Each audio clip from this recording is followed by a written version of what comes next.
Okay, so in this clip, we're going to be covering how you can abuse Fog of War to gain an advantage over your enemy. Okay, so this clip will demonstrate three types of Fog of War and how to manipulate it. The first one is to surprise your enemy by using the fog of war to create or using walls and terrain to create fog of war that allows you as melee champions to gap close or to start fights closer to enemy champions so you don't have to burn your gap closer to get within range to start dealing damage. So I'll cover them as they come up, and here's the first one. So right here I'm doing red camp and we're watching Wukong. Let's see, speed it up a little bit. So right about here, let's see. So Wukong starts going bot and Victor moves to follow. So right here,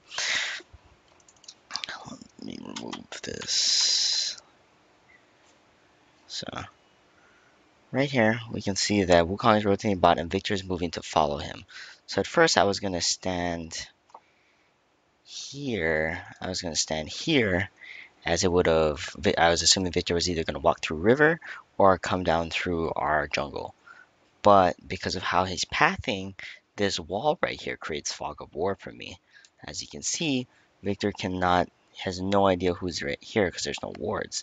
Meanwhile, my vision, due to the ward here, I can see exactly where he's going. So I want to stand right around here. So when he turns this corner, I'm right next to him and he can no longer react. And so let's watch. Boom, boom, boom. Exhaust him, he's dead. So that was the first one. So using fog of war to create artificial brush so you can get closer to enemy players is really important, and it can definitely be used in almost every game. It adds a lot of mastery, so if you know when to use it, it can lead to easy kills or picks for your team and lead to more won games. So that's the first one. Second one here. The second one we'll be covering is how you can use Fog of War to misdirect enemy players. But we'll cover that as it come up. So right here, I try to force a tower dive. It doesn't really go according to plan. I basically should have died, but luckily Israel had heal spell, keeps me alive. So we're gonna break off. So at this point, I wanted to go farm. So we're gonna break off from me. So over here, fight breaks out. They managed to pick up two. So I'm gonna slow it down a little bit. So right here, I'm like jumping in between the camps because I wanted to jungle or do more, but I was afraid Israel was going to get queued by Lee Sin. So while I wait, I decide to take this pink ward. Now, first thing we're going to do is like, I see Lee Sin, he's really low. Israel's pretty low too. They're going to try and he's going to try and push this to tower.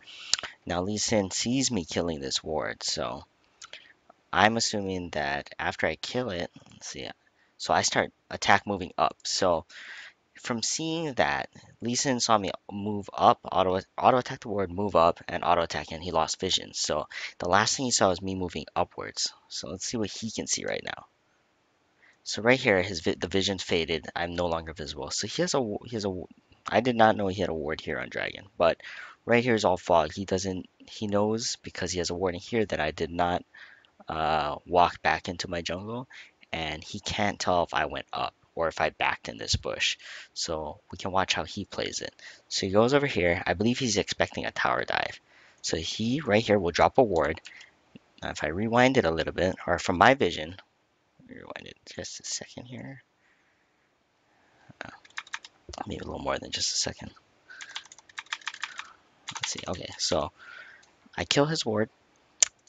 So this is where the vision games where you and your opponent are playing basically like a chess match. So at the same, so you'll see the ward go down. Okay, so I see Lee Sin drop the ward.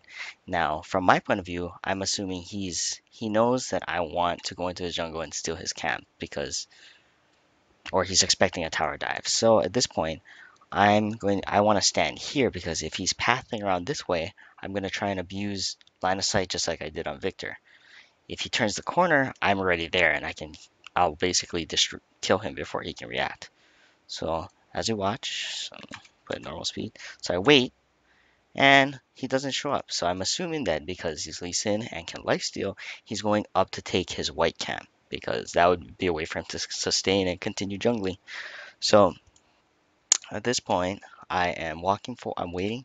I'm waiting for him to start the camp before I show. So right here, I turn the corner and he had just started.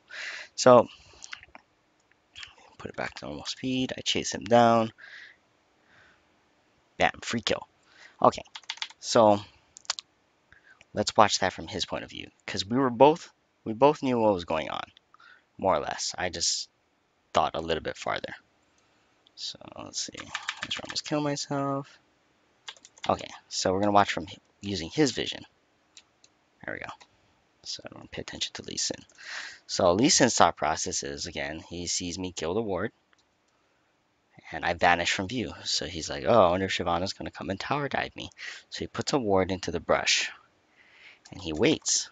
Or I guess he goes to the camp, but he doesn't start it right away because I don't show myself on the map. See, he's walking forward. He waits because he's like, I wonder if Shyvana's coming. As you can see at this point, we're both trying to figure out. So he's like, he delays it for a while. He's like, okay, Shyvana must have backed. And right as he starts, I show, and that kills him. So let's continue watching from their point of view. So they see me walk into the bush, and they see me go up. Now at this point, I know they've respawned, so I throw a ward over this wall. See, I start the camp, and they see my ward go down. So I'm going to switch it to my vision. So ping goes down, saying, hey, Shyvana's doing my white camp. So again, I go up. I can counter jungle. That ward there protects me from, oh, it's actually not that great of a ward, but protects me if they start to go into this jungle through the tower, through this path right here. But, so I counter jungle his wolves, and then I head down. So Thresh wants to do dragon. So I'm fairly low, and all of them are back on the board, but we decide to do the dragon anyway. So I burn my ulti, go in, hopefully using my armor and extra damage. Okay, so right here we're going to showcase using brush to outplay your opponent. So right here I get blown up by Victor. Luckily Thresh exhausts him so his ulti doesn't instantly kill me. And there's a fight breaks out on bottom between the two AD carries. So we're going to watch from my vision. So this is our ward in the bush right now. So I walk towards Miss Fortune. Israel really needs help because Miss Fortune does way more damage than he does. So right here, I walk up, auto attack, and I'm really low. So I walk into the brush. Miss Fortune loses vision, and she's killed. Okay, so we're gonna watch it from her vision to show how you have to take into account not only the brush but enemy champion spells as well. So let's watch from their point of view. So Miss Fortune's at tower. Start the dragon. They start seeing us do the dragon. The pings go out. They start to come to contest. So right here, Thresh misses his hook, and then I get ultied, and I go out. So Miss Fortune and Israel break out into a fight. So we're gonna watch from Miss Fortune's point of view.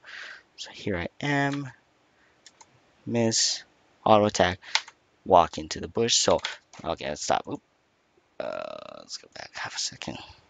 Oh shit. Okay, get my finger on the pause button this time. Okay, so okay, so I walk after Miss Fortune. Boom, auto attack. Okay, so I'm trusting Israel can kill her at this point. So she drops Make It Rain. Make It Rain provides vision in brush. So she, inside of this circle, she can see everything. Even if I walk into the brush right here, she'll still be able to auto attack me. So I walk deep into the brush. She loses vision. She has to walk in to kill me. By then, it's too late. Israel picks up the kill.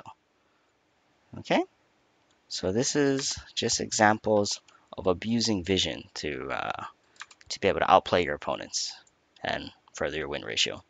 Okay, so thank you.